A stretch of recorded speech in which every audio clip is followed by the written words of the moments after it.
আসসালামু আলাইকুম রহমতুল্লাহ। এই ভিডিওতে আপনাদেরকে জানাবো মে মাসের শেষের দিকে এবং জুন মাসের শুরুর দিকে কি কি সবজির বীজ রোপণ করলে পরবর্তী টাইমে সেই সবজিগুলো বিক্রি করে ভালো দাম পাবেন এবং অনেক অনেক বেশি ফলন পাবেন। এমনই কিছু সবজির সাথে আপনাদেরকে পরিচয় করিয়ে দেব এবং সেই সবজিগুলো কিন্তু আমি নিজেও চাষ করব। আপনি যদি সবজি চাষ করতে আগ্রহী হয়ে থাকেন তাহলে এই ছোট্ট ভিডিওটি মনোযোগ সহকারে সম্পূর্ণ দেখবেন। তো মূল আলোচনা শুরু করি। এই সময় চাষ করার জন্য সময় উপযোগী 1 নম্বর অর্থকারী ফসল হলো করলা চাষ। হ্যাঁ দর্শক বন্ধু, এই সময় করলা চাষ করার উপযুক্ত সময়। করলা স্বাদে তিতে হলেও এর চাহিদা বাজারে সব সময়ের জন্য অনেক ভালো থাকে। যে কোনো সবজির চাহিদা যত ভালো থাকে তত কিন্তু সেই সবজির দামটাও অটোমেটিক বেড়ে যায়।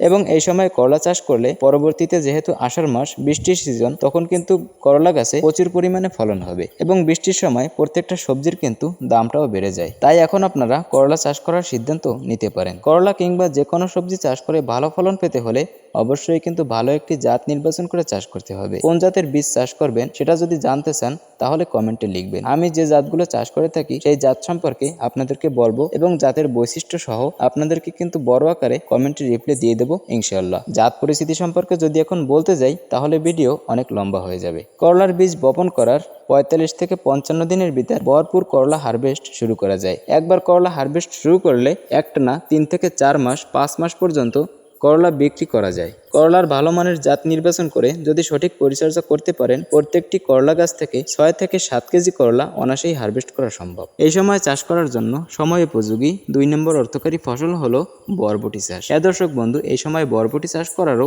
উপযুক্ত সময়। কারণ হলো এখন বরবটি চাষ করলে অল্প পরিচর্যায় বরবটি গাছগুলো অনেক সুন্দর এবং সতেজ হবে। গাছ যত সতেজ হবে তত কিন্তু ফলনও বৃদ্ধি হবে। অন্যান্য সময়ের তুলনায় এখন বরবটি চাষ করলে 2 গুণ ফলন বেশি পাবেন। তাই এখন বরবটি চাষ করার সিদ্ধান্ত নিতে পারেন। বরবটির একটি ভালো মানের জাত সম্পর্কে আপনাদেরকে ধারণা দিই, সেটা হলো লালতীর কোম্পানির 1070 এই জাতটি। এটা বাংলাদেশে অত্যন্ত জনপ্রিয়।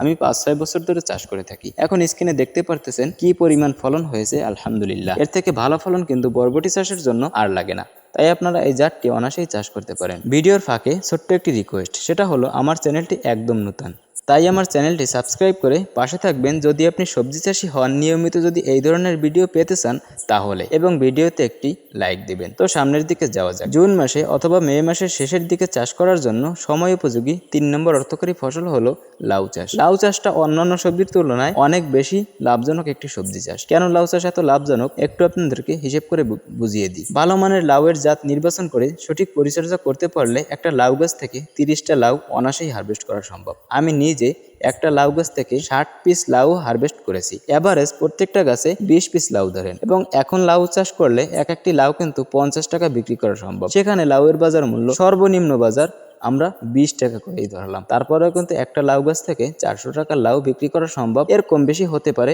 সেটা হলো আলাদা হিসাব। যেহেতু আমরা চাষি, অনেক রিস্ক আমাদের থাকে, অনেক সমস্যা, অনেক ধকল আমাদের পোহাতে হয়। লস লাভ আল্লাহর হাতে।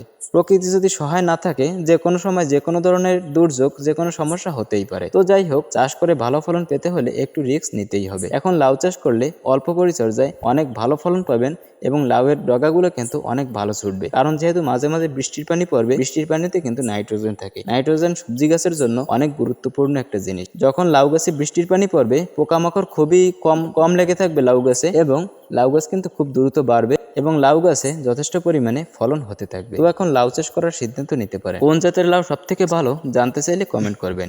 একটু সময় নিয়ে কমেন্ট করবেন, আমি অনেক বেশি সময় নিয়ে আপনাদের কমেন্টে রিপ্লাই দিয়ে দেবো। এই সময় চাষ করার জন্য সময় উপযোগী 4 নম্বর অর্থকারী ফসল হলো ঢেঁড়স চাষ। হ্যাঁ দর্শক বন্ধু, ঢেঁড়স চাষে খুবই কম পরিচর্যা লাগে এবং অল্প সময়ে অনেক ভালো একটা টাকা কিন্তু ঢেঁড়স চাষ থেকে আয় করা সম্ভব। এছাড়াও আপনারা ঝিঙ্গা চাষ করতে পারেন, চিচিঙ্গা চাষ করতে পারেন, এই সবজিগুলোও চাষ করতে পারেন। বিশেষ করে আপনারা চাল কুমড়া চাষটাও কিন্তু এই সময় শুরু করে দিতে পারেন।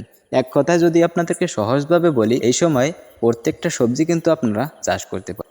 যদি সঠিকভাবে পরিচর্যা করতে পারেন ইনশাআল্লাহ অনেক বেশি লাভবান হতে পারবেন কিন্তু এই সময় সবজি চাষ করে। তবে ঝিঙ্গা, চিচিঙ্গা, ধুন্দল, শশা এই জাতীয় সবজিগুলো চাষ করার ক্ষেত্রে একটি বিষয় আপনাদেরকে বলে দিই, সেটি হলো এই ধরনের সবজিগুলো যখন ছোট অবস্থায় থাকে তখন কিন্তু প্রচুর পরিমাণে পাখিতে আক্রমণ করে। যদি আপনাদের অঞ্চলে পাখি কম থাকে তাহলে এই সবজিগুলো চাষ করতে পারেন, এবং যদি নেট দিয়ে বা জাল দিয়ে যদি ঘেরার ব্যবস্থা থাকে তাহলে এই ধরনের সবজিগুলো চাষ করবেন। তাছাড়া আমার সাজেস্ট হলো এই ধরনের সবজিগুলো আপনারা চাষ করবেন না। তো দর্শক বন্ধু, এই ছিল আজকের ভিডিও। আগামী ভিডিও কি সম্পর্কে দেখতে চান যদি জানতে চান কমেন্ট করবেন, এবং চ্যানেলটি যেহেতু নতুন আপনারা সামান্য একটু সাপোর্ট করবেন, ইনশাল্লাহ আমি এগিয়ে যাব।